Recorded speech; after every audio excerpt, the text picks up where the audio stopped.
आज मैं राष्ट्र कवि रामधारी सिंह दिनकर की एक कविता से अपनी बात शुरू करना चाहता हूं। सच पूछो तो शर्म बस्ती दीप्ति विनय की, संधि वचन संपूज्य उसी का जिसमें शक्ति विजय की। सहनशीलता क्षमा दया को तभी पूजता जग है, बल का दर्प चमकता उसके पीछे जब जगमग है। मेरे कहने का मतलब यह है कि सहनशीलता क्षमा दया का सम्मान ये दुनिया तभी करती है जब बल का दर्प चमकता हो, और इसी बल के दर्प यानी अपने साहस और शौर्य से भारत के हिमवीरों ने चीन के सैनिकों को गलवान में घुटने टेकने पर मजबूर कर दिया। और इसी का नतीजा है कि 10 महीने के बाद अब चीन की अक्ल ठिकाने आ गई है और अब वो पीछे हटने को मजबूर हो चुका है। आज चीन की सीमा से ऐसी तस्वीर सामने आई है जो भारतीय सेना के शौर्य और साहस का परिचय दे रही है। मैं आपको बताना चाहता हूं कि 16,000 फीट की ऊंचाई और -20 डिग्री की जानलेवा ठंड में चीनी चमगादड़ों को दिन में तारे दिखने लग गए थे, लेकिन उसी जगह भारत के शूरवीर अंगद की तरह पांव जमाकर मुस्तैदी से सीमा की रखवाली अभी भी कर रहे हैं। आपको याद होगा जब जून 2020 में गलवान की झड़प सामने आई थी, तब तरह तरह के सवाल उठाए जा रहे थे। देश में कुछ लोग और नेता तो यह भी कहने लगे कि चीन ने घुसपैठ कर ली है, लेकिन आज उन लोगों की बोलती बंद हो गई है। वो बगले झांक रहे हैं। मैं उन लोगों से पूछना चाहता हूं कि कहां गए वो दावे, वो देश में फैलाया गया झूठ, कहां गए वो उनके सवाल जो सेना के शौर्य पर उठा रहे थे। कहते हैं कि झूठ कितना ही बलशाली क्यों ना हो, जीत तो सच की ही होकर रहती है। जमीन भी किसी और को नहीं लेने दी।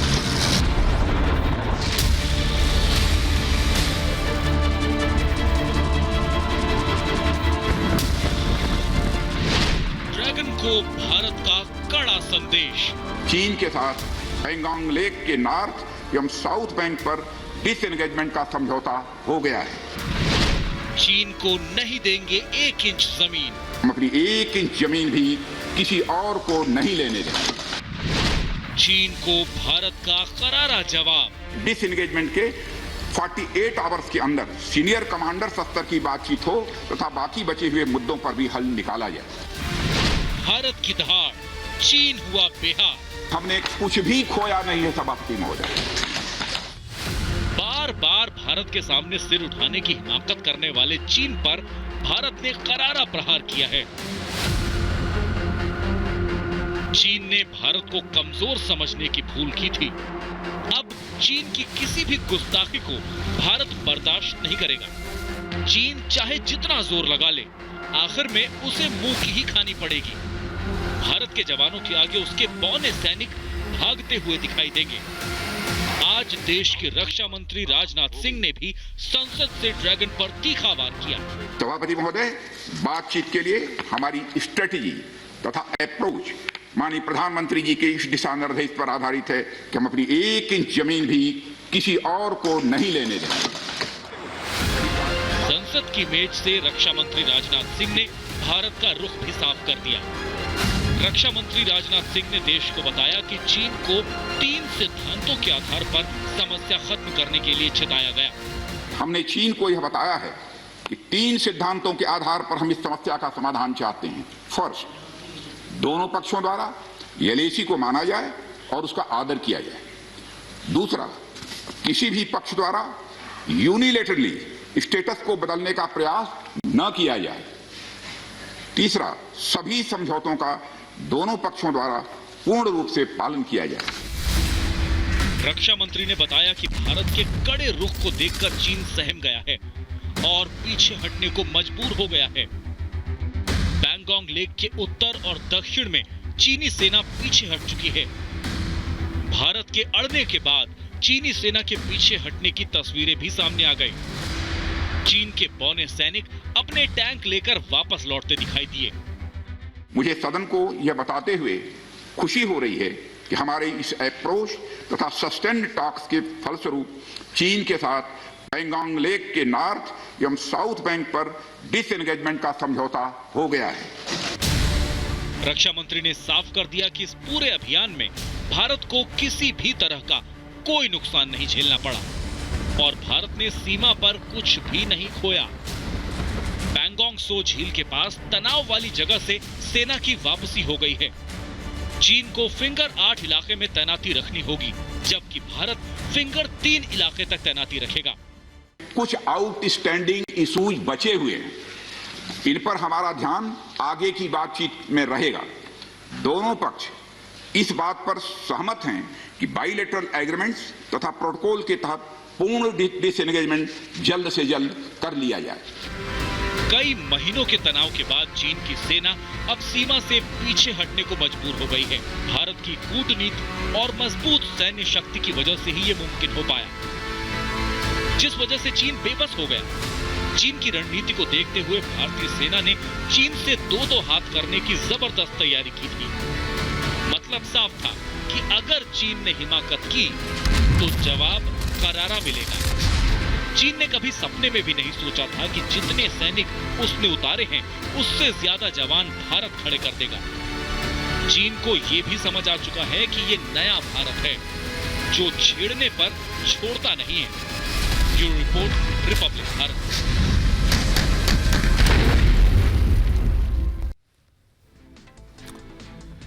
एलएसी पर भारतीय सैनिकों ने कोरोना किंग जिनपिंग और चीनी सैनिकों का भूत उतार कर रख दिया। 10 महीने पहले कोरोना किंग जिनपिंग के सिर पर जो भूत चढ़ा था, भारतीय सैनिकों ने उनके सिर पर मोटी चादर जैसी बर्फ डालकर उसे ठंडा कर दिया। मेरे कहने का मतलब यह है कि भारतीय सैनिकों ने चीन को पीछे हटने पर मजबूर कर दिया। 10 महीने पहले जो चीन आंखें लाल करके हमें डराने की कोशिश कर रहा था, भारतीय सैनिकों ने अपने धैर्य, पराक्रम और पौरुष से उनकी मोतियाबिंद वाली आंखों का इलाज कर दिया है। भारतीय सेना की सख्ती और सूझबूझ से चीन की रूह कांप गई। रक्षा मंत्री राजनाथ सिंह ने आज राज्यसभा में ऐलान किया कि भारत और चीन पूर्वी लद्दाख में जारी विवाद को खत्म करने पर राजी हो गए हैं। दोनों ही देशों की सेनाएं पैंगोंग लेक के नॉर्थ साउथ इलाके से अपनी अपनी सेनाओं को पीछे हटाएंगे और आज ही से दोनों देशों ने डिसएंगेजमेंट की प्रक्रिया भी शुरू कर दी। अभी जिन तस्वीरों को आप अपने टेलीविजन स्क्रीन पर देख रहे हैं, ये तस्वीरें इस बात की गवाह हैं कि चीन अपने सैनिकों और तमाम सैन्य साजो सामान को समेटकर, यानी बोरिया बिस्तर बांधकर अब पीछे जा रहा है। मेरे कहने का मतलब यह है कि भारत और चीन के बीच पूर्वी लद्दाख के इलाके में पिछले करीब 10 महीनों से जारी सीमा विवाद अब खात्मे की ओर है। पिछले साल अप्रैल में शुरू हुए इस विवाद के बीच लाइन ऑफ एक्चुअल कंट्रोल यानी LAC पर काफी तनाव बना रहा। दोनों ओर से हजारों की संख्या में जवानों की तैनाती की गई। गलवान में दोनों देशों के सेनाओं के बीच हिंसक झड़प भी हुई थी और इस हिंसक झड़प में भारतीय सेना के कर्नल संतोष बाबू समेत 20 सैनिक शहीद हो गए थे। वहीं चीनी सेना के कमांडर समेत उसके भी कई जवान मारे गए। लेकिन आखिरकार भारत और चीन दोनों इस बात पर सहमति पर पहुंचे कि इस विवाद को खत्म किया जाए। मैं तो बहुत पहले से कहता आ रहा हूं कि भारी बर्फबारी की वजह से चीन के सैनिकों के पैर अकड़ रहे हैं और वो अपने तंबुओं से भी बाहर नहीं निकल पा रहे हैं। वहीं भारतीय सेना के जवान सरहद की रखवाली के लिए 24 घंटे मुस्तैद रहते हैं। यही वजह है कि चीन को भारत के सामने घुटने टेकने पर मजबूर होना पड़ा है। ऐसे में आखिरकार भारत ने किस तरह चीन को उसकी जिद से पीछे धकेला और बॉर्डर इलाके को खाली करने पर मजबूर कर दिया। अब यह पूरी कहानी आपको बताते हैं। भारत और चीन के बीच यह विवाद अप्रैल 2020 में शुरू हो गया था। तब चीन की सेना ने पेंगोंग लेक के पास तय एलएसी को चोरी से पार कर लिया और साथ ही चीन ने पुरानी एलएसी को मानने से भी इनकार कर दिया और पेंगोंग लेक के फिंगर 4 तक आ पहुंचा और वहां पर भी अपने कैंप्स बनाने शुरू कर दिए। जबकि भारत लगातार यह कह रहा था कि पेंगोंग लेक के फिंगर 8 तक एलएसी जाती है, लेकिन दगाबाज चीन इसे मानने से इनकार करता रहा। लेकिन भारत ने भी चीन को यह मानने पर मजबूर कर दिया कि जो भारत कह रहा है वही सही है और भारत की बात ड्रैगन को माननी पड़ी। अब मैं आगे बढ़ने से पहले आपको यह बताना चाहता हूं कि किन 3 मोर्चों पर भारत के प्रभाव ने चीन को पीछे धकेला है। पहला, सेना की तैनाती। दूसरा, भारत सरकार की सख्ती। और तीसरा, पहाड़ियों पर कब्जा करने की सूझबूझ। और अब मैं आपको इन तीनों के महत्व के बारे में जरा विस्तार से बताना चाहता हूं। दगाबाज चीन की चुनौती से निपटने के लिए भारत ने कई मोर्चों पर काम किए, चाहे वो रणनीतिक हो या फिर राजनीतिक। भारत ने हर मोर्चे पर चीन को कड़ाई से जवाब दिया।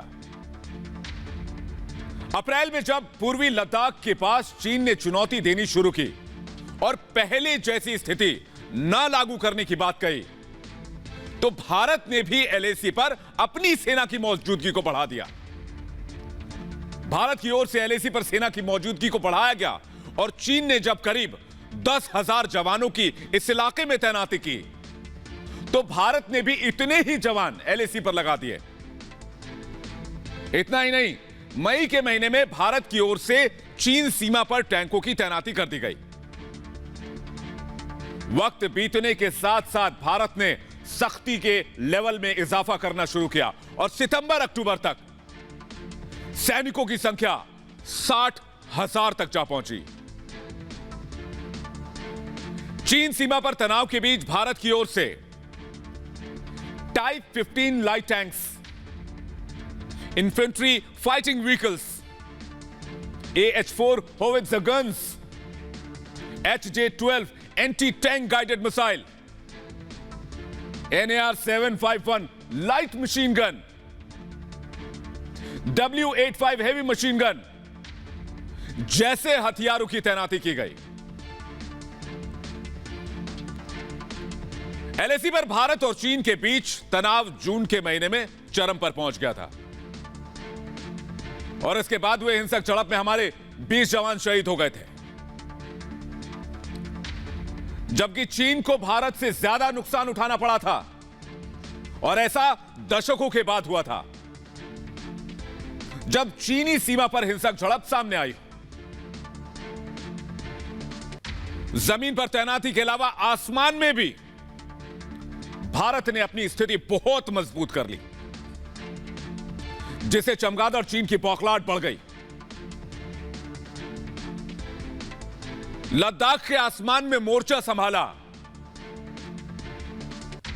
देश में बना लड़ाकू विमान तेजस, रफाल, मिग, अपाचे, चिनूक और ऐसे कई लड़ाकू विमानों ने, एयरफोर्स के जवानों ने इस पूरे इलाके में मोर्चा संभाल लिया। जिसे चालबाज चीन की हेकड़ी धरी की धरी रह गई। आज रक्षा मंत्री राजनाथ सिंह ने राज्यसभा में भारत और चीन के बीच हुए समझौते को लेकर भी जानकारी दी। और अब चीन अपनी सेना की टुकड़ी को नॉर्थ बैंक में फिंगर 8 के पूर्व में रखेगा। वहीं भारत अपनी सेनाओं को फिंगर 3 के पास बने अपने परमानेंट बेस में रखेगा। यानी कि भारत की स्थिति जहां थी वहीं रहेगी। और ऐसा ही तरीका साउथ बैंक के पास अपनाया जाएगा। अप्रैल 2020 के बाद दोनों देशों ने नॉर्थ और साउथ बैंक पर निर्माण भी किया है। उसे भी हटाने की तैयारी है। इसके साथ ही दोनों देशों ने तनाव कम करने के लिए 3 सूत्रीय एजेंडे को अमल में लाने का फैसला किया है। ये तीनों क्या हैं आपको बताते हैं। पहला, दोनों देश LAC का सम्मान करेंगे, यानी लाइन ऑफ एक्चुअल कंट्रोल का सम्मान करेंगे। दूसरा, यथास्थिति बदलने का एक तरफा प्रयास न, जैसा कि दगाबाज चीन करने की बार बार कोशिश करता है। तीसरा, दोनों देश इन समझौतों का पालन करें। पेंगोंग लेक के पास दोनों देशों की सेना नाव के जरिए पेट्रोलिंग करती है। दरअसल पेंगोंग लेक बहुत बड़ा है, 134 किलोमीटर लंबा है लेक, और इस झील के बीच से भारत और चीन की लाइन ऑफ एक्चुअल कंट्रोल यानी LAC गुजरती है। झील के 2/3 हिस्से पर चीन का नियंत्रण है और बाकी भारत का हिस्सा है। और इसी वजह से दोनों देशों के बीच अक्सर यहां तनाव की स्थिति बन जाती है। इस झील के किनारे की दुर्गम पहाड़ियां आगे की ओर निकली हुई हैं। इन्हें ही फिंगर्स कहे जाते हैं।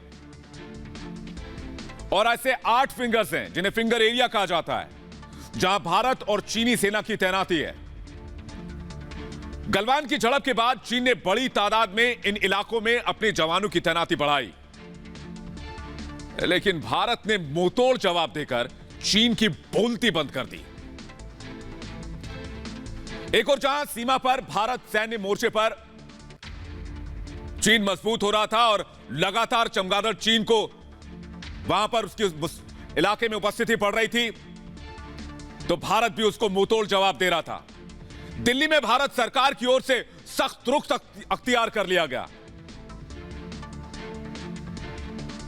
मोदी सरकार की ओर से सबसे पहले सेना को खुली छूट दी गई और सैन्य स्तर पर भी इस मसले को सुलझाने पर जोर दिया गया,